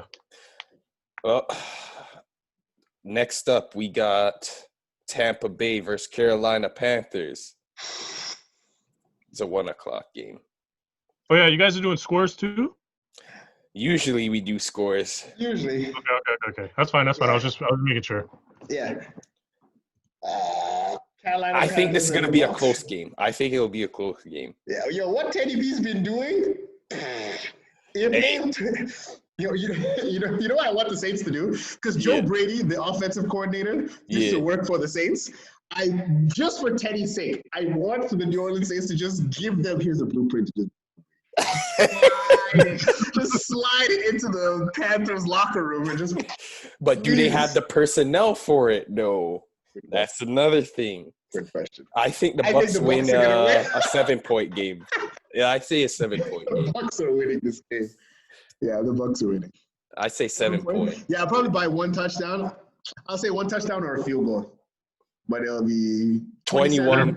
I go 21-28. They're 5.5 point favorites. 27-24. 27-24. What you got, Amiel? Yeah. I'll go 24-20 Bucks. Okay. All right. Cool. So we're all picking the Bucks. Imagine we're all wrong. I hope not. I mean, they don't have C-Max, so I'm assuming they're going to lose. I know. Big time. You mean they have a the little best bit of running back in the league? Is that who we're referring to? That's a story for another day. Let it go. Next pick. Houston Texans versus the Cleveland Browns. To me, this is a trap game. So I consider this a trap game. Who do you think, or who's the favorite here? You Browns think the are Browns? 2 points. I agree with Amiel. I think are going to win. So you think the Texans are going to win? I think it could go either way. Like looking at the schedule right now, to me, I see 3 trap games. Because if the expectation is for the Clevelanders to win, I think Deshaun Watson is going to go out there and prove something. And I don't think Cleveland. Yeah, Myles Garrett is there, but I don't think they're going to be able to stop him. I feel like Myles Garrett's going to have a long conversation with Deshaun on that game. Like, Deshaun's going to be running for his life for a lot of He can. That's the thing. He can. Yes, but he's going to be tired by the end of the game. True. That's true. I know we never bet against Deshaun, but I refuse to bet against Deshaun. So I'm going Texans. They won their last game. Yes, it was against the Jaguars. But I'm still going to go Deshaun. Deshaun by field goal. Yeah, I think it's a 3-point game. I'm I gonna feel like this is also gonna be a game where Baker decides to have a perfect game, like he did versus the Bengals. I know, right? I feel like I'm gonna make a pick, and then tomorrow I'm gonna change the pick. Mm-hmm. That's So how who much you this got? game worries me. Who you For got right now, Who are you picking for now? now, I want to say the Browns by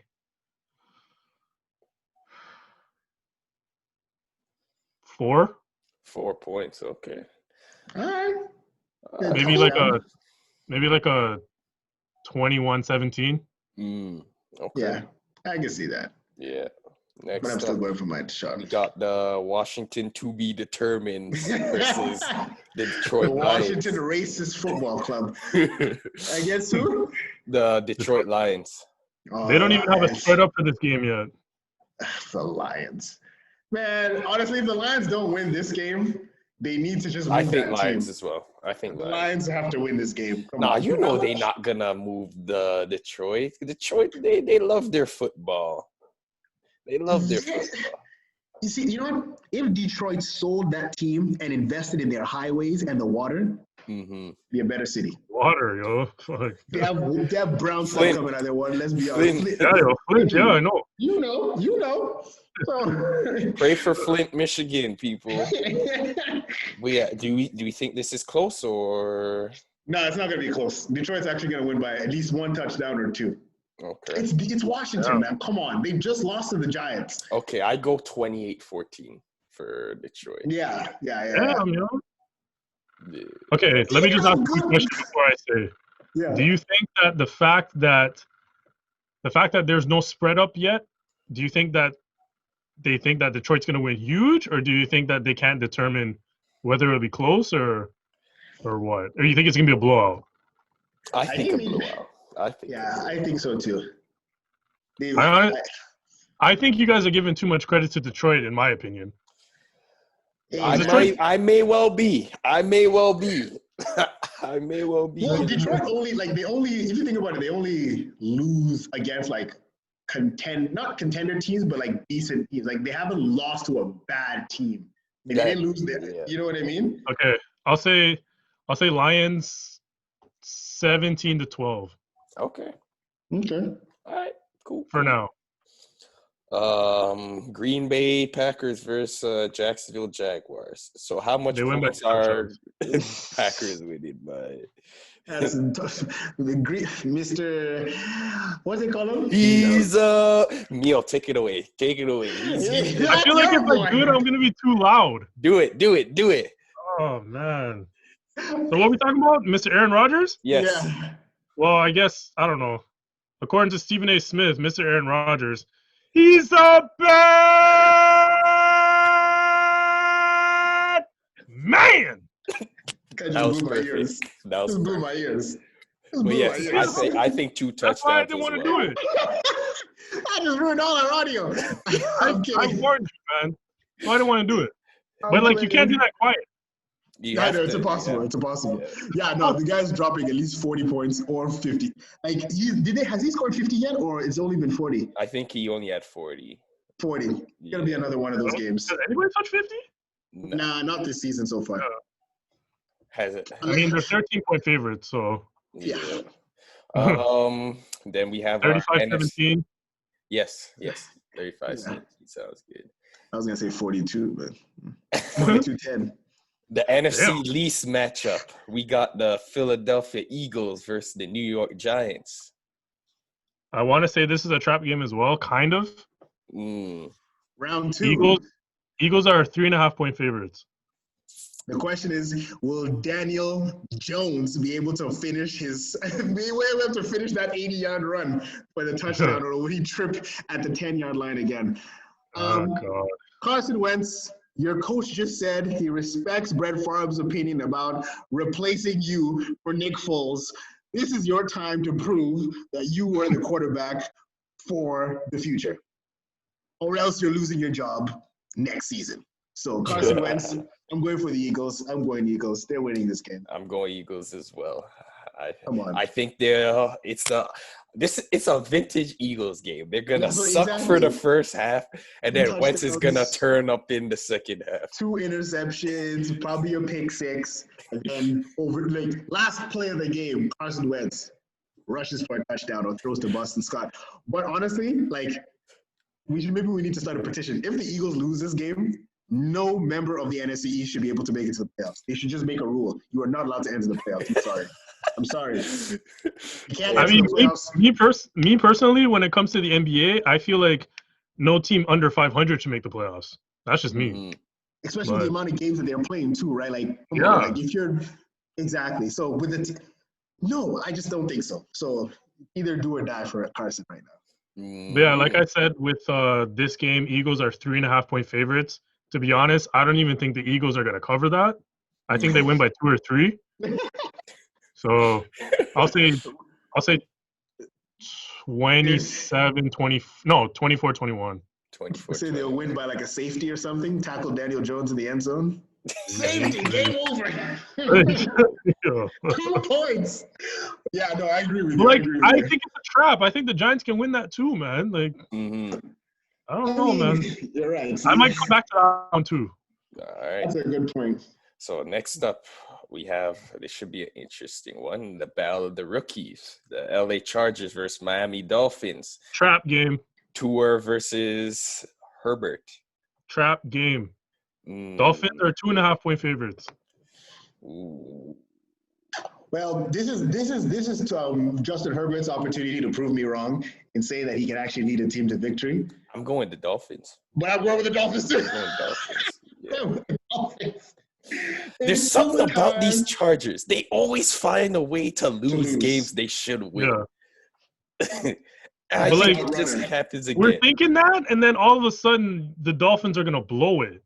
That's why I'm scared to pick this game. Now, I feel the Dolphins don't have enough credibility or hype to overlook teams right now.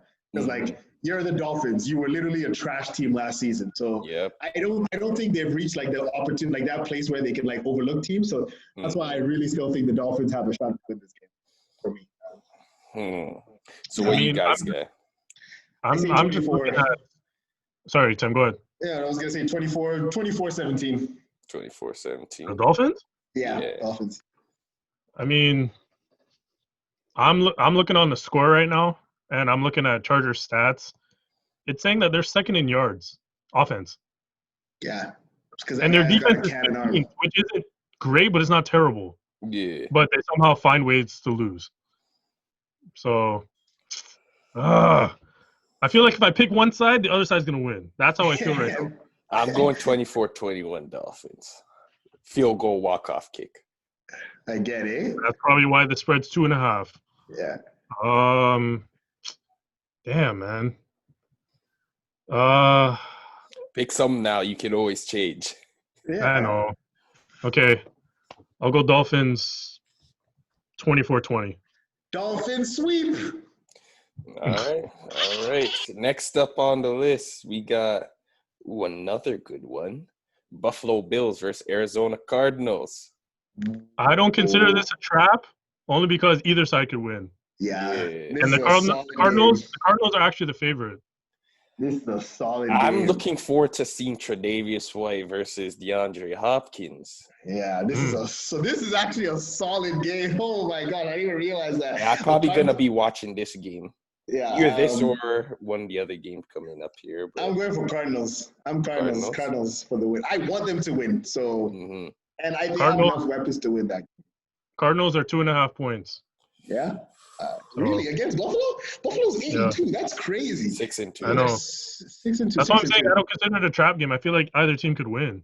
For now, I want to say the Bills. I'll say Bills 33-27.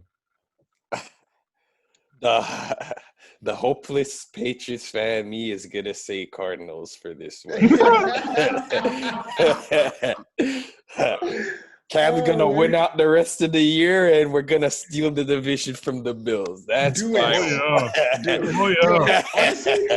Honestly, if I was Cam Newton, I don't know who they're playing up next, but you're probably gonna say if they make the playoffs with Cam, their first game would be. I don't even care if they win. If I was Cam, I wouldn't even go to the playoff game. I would just be like, my job is done. I'll see you guys next year at Foxborough. Because if they make the playoffs, Cam, Superman is back. He's the Mr. Unlimited. Because if he can take this team, oh my God. I'm going 31-28 for Bills Cardinals. 31-28. You're picking cards, right? Yes. Yeah, I feel like this is going to be a high-scoring game. Definitely. It's going to be 35-28. 35-28. Okay. What did I say? Oh, I said 32-27 for the Bills. You and Bills, yeah. All right. Next up, we got Denver Broncos versus Las Vegas Raiders. Ooh. I'm going Raiders. Raiders are a dog, man. Those guys are a tough team to beat. And they're in the Death Star for this game. You're at home. Sick name. That's a sick name. Yeah, it looks so cool too. Hey, they went from the black hole to the Death Star, like literally a black hole franchise to an empire of a franchise from Oakland to Las Vegas. Let's be honest. I'm going with the Raiders, man. They're a good team. Do we ever not put enough respect on Derek Carr? Like, he's a pretty good quarterback. Yeah, he was a front runner for MVP. He's a roller coaster. He got hurt. Yep. I guess. Yep. But yeah, we'll see. I say 1 year he'll do good. 1 year he'll do not so good. Yep. Yeah. 1 year he'll fumble at the goal line. He's better than like his brother how long ago was he an MVP candidate? How many seasons ago? Like I think 3? It was 2017, I think. 2017 or 16. Yeah. So who you guys got? Raiders? Yeah, I'll go Raiders. 28-20.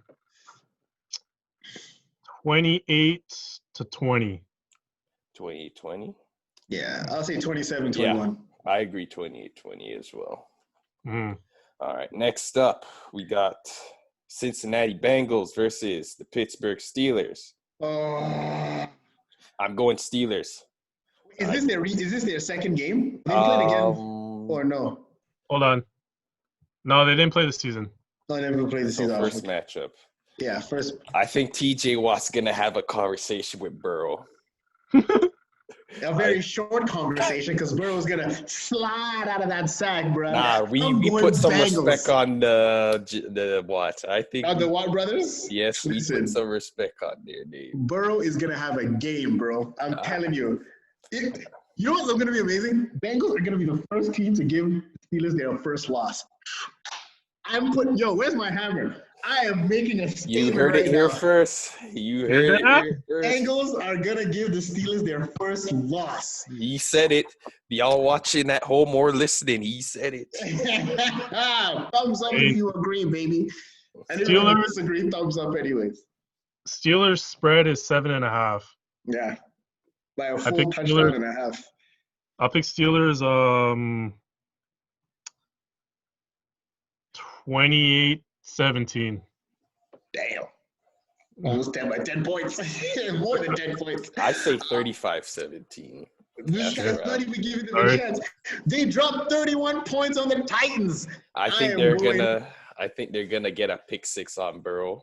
I think a Minka Fitzpatrick pick six. 35-28, bruh. 35-28. Bengals. Wow. Okay. All right. Next up, we have ourselves a NFC West matchup, one of the more competitive divisions this year with the Seattle Seahawks versus the LA Rams. I don't consider this a trap game because I feel like either surprised the Rams are the favorite. Yeah, the Rams are 2-point favorites. It's because of what happened to Russell Wilson last game, the picks. And, the Rams are quietly actually a good team as long as they just keep the ball away from Jared Goff. The Rams, Jared Goffel, am I right? I'm picking Seattle for this one. You know what's crazy? I was actually going to go and pick the Rams because they have Ramsey, but Mr. Unlimited has my heart. He's taking that dumb. He's taking it. Do you know where I got that from? That's Stone Cold Steve Austin. So I gotta do it. Right now, I'm going Seahawks, man. He has to redeem himself. We're gonna see DK versus Ramsey as well. That'd be interesting. If a quarterback has never been more motivated, it is now. So Ramsey, you better show that you're worth that money. And DK, come on, just keep doing what you're doing. You'll be fine. It doesn't have to stop, man. I feel like this is a game that I'll say and then I'll make a switch on it.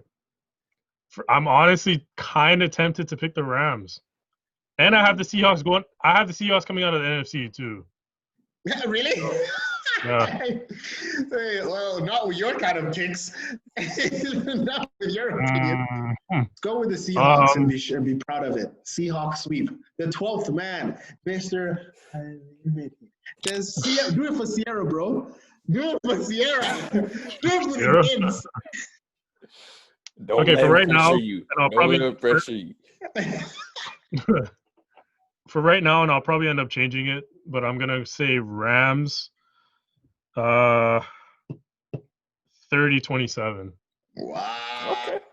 Oh, so how's it go? How's it go? Is it like the Rams score and Seattle's not able to get in field goal position, or?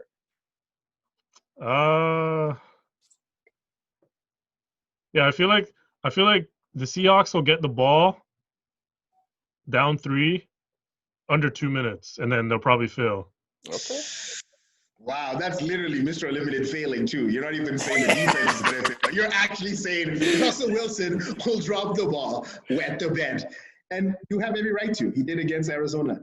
But not against, he can't do it twice. I think it'll be a one-possession game as well.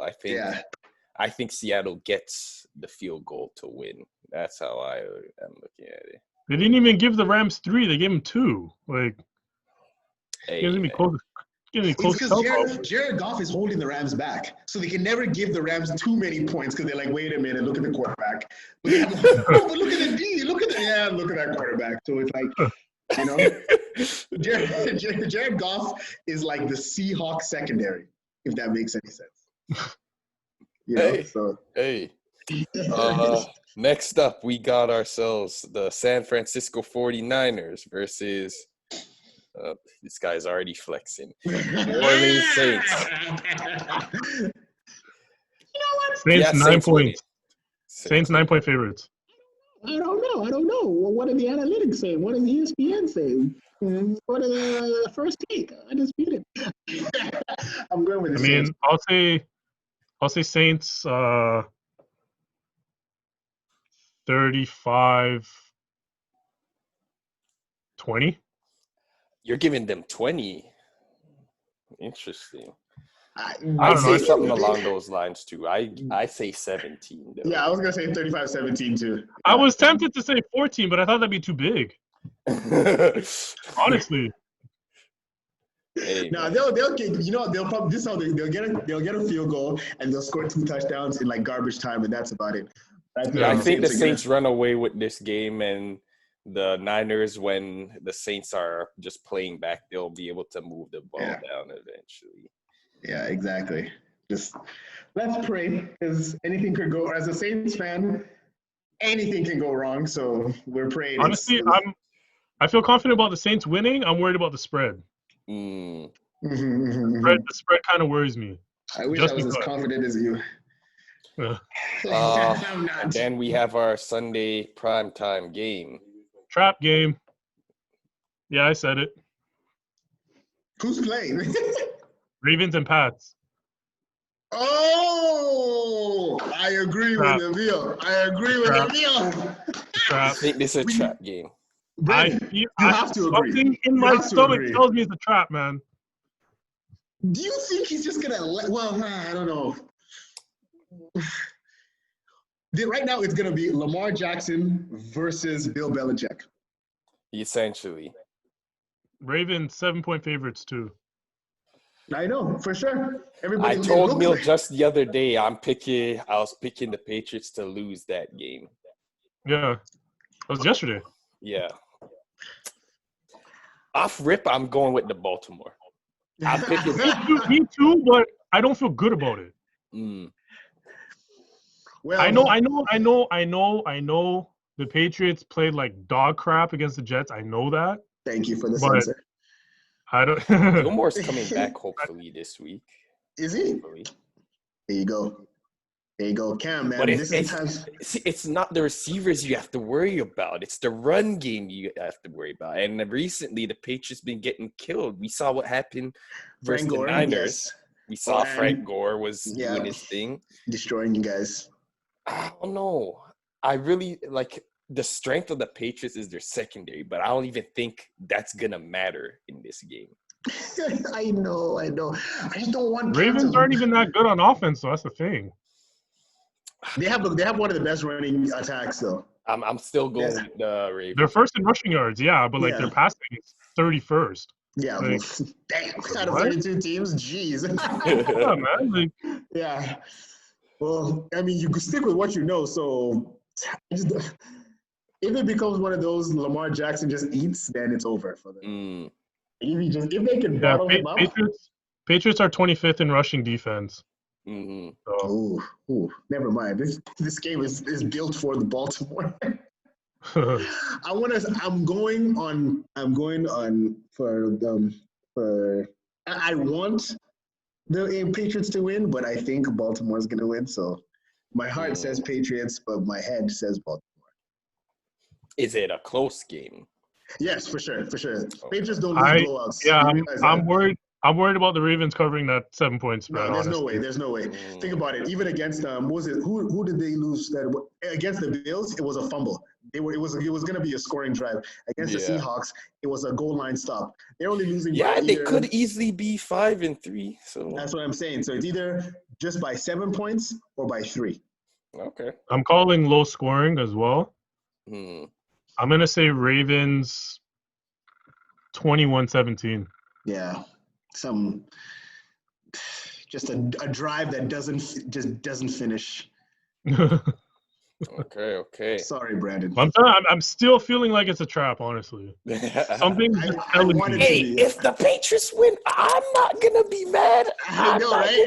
I don't like losing. I'm not a I'll be believer in pissed. I'll be tanking. pissed because I put down money every Sunday, damn it. Dude. Right. You need to start betting on Mountain Dew, like Shannon Sharp and Skip Bayless. You need to start betting Dew. I don't drink soda.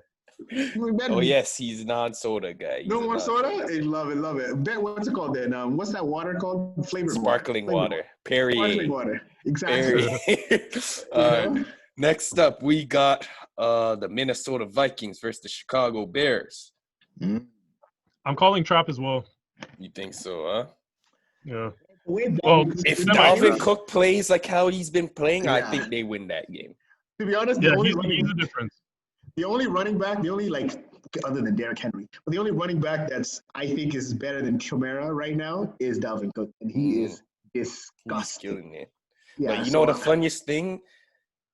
Even with the way he's playing, I don't think they'll give him Offensive Player of the Year unless they get into the playoffs.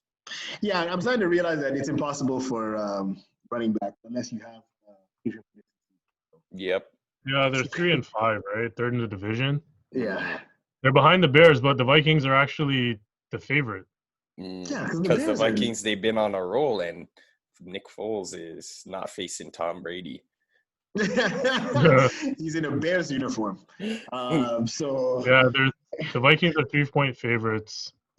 I'm going Vikings. It's annoying because the Vikings are probably going to have a winning record when they play the Saints in like week 14. So it's going to be one of those. I'll be honest, the Achilles heel for the Saints is the Vikings. Let's just call it. Yes, sir. But there's no Stephon Diggs this time around. I know, right? That's true.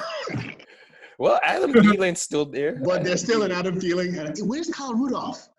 He's around. He just doesn't get a lot of touches. He doesn't get a lot of touches. As long as Justin Jefferson that's taking all of them. As long as Justin Jefferson doesn't watch that Minnesota Miracle, just keep him away from watching that. We'll be okay. Hey, what's this? Oh, so I'm still going for Vikings over the Bears, though. Vikings are taking that. Yeah. I'll say 21-17. I'll say Vikings 24-20, but I don't feel good about it. Okay. 28-24. 28-24. All right. So we all literally had 4-point victories. Yeah. But the Chicago Bears, man, they're gonna be the most disappointing team, more than like the Patriots or anyone else, because they started at like what was it, 5-1? Yeah. And now they're at like they're now at like 5-4 or something like that. Yeah. Yeah, they're. Yo, man, the Bears Thursday night game against the Bucks. The Bears cost me $200. Out of nowhere. Oh yeah, I you think picked the win and they lost by Bucks. 1. Yeah. You should have. What's it called? No, and he was playing against Tom Brady. Come on, he was gonna win that game. He was gonna win that game. Yeah. Well, that brings us to the end of episode 7.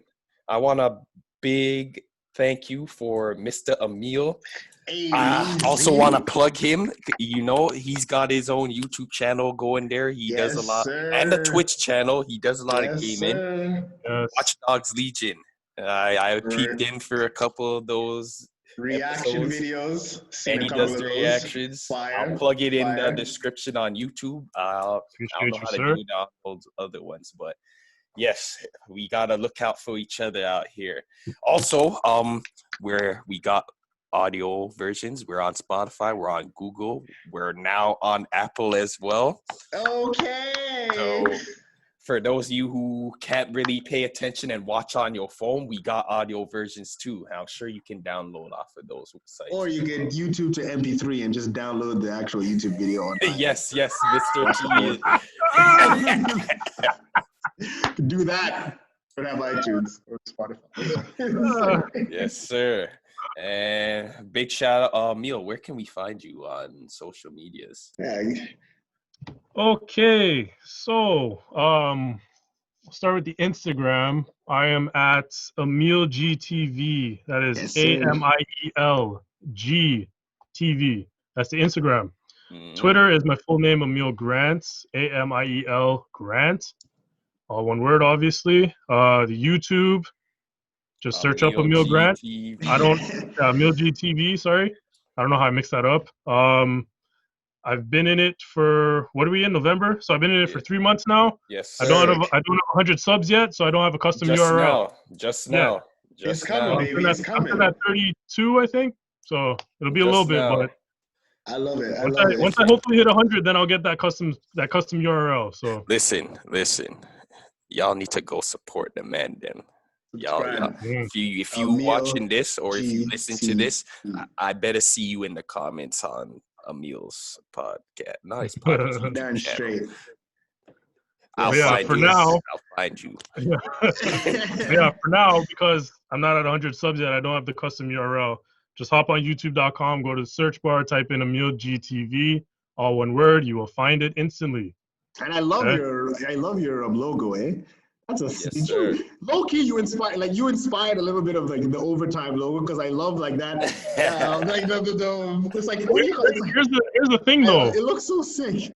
Here's the thing though. How'd you guys get your logo done? Like where'd you do it? He did it. I mean, he did it? Yeah. See, I don't have those type of resources, or I forget about certain people, so I just hopped on Fiverr. Paid a quick like $20. They had it for me in like 2 days. No, I need to do that. I need to start selling my skills on Fiverr. What is this? Would you look at that? A little bit of networking going on for the people on Fiverr there. Fiverr is a good platform to buy your stuff and to sell. Mm-hmm. So yes, sir. Keep that in mind. Once again, big shout outs to Amiel Grant for joining us on this episode 7. Would you look at that?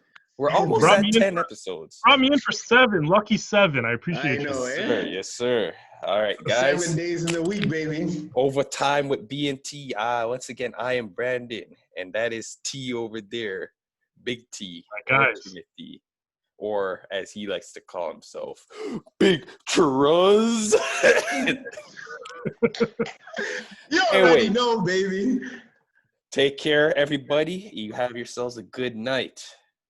Thumbs up the video, share with your friends, tell every mama, tell your daddy, your uncle, your grandmama's mama, your baby mama, everyone that you know, anyone you cheated on with, who knows? Let them know. Oh, well, that's our cue. Take care, everybody. Is here to stay.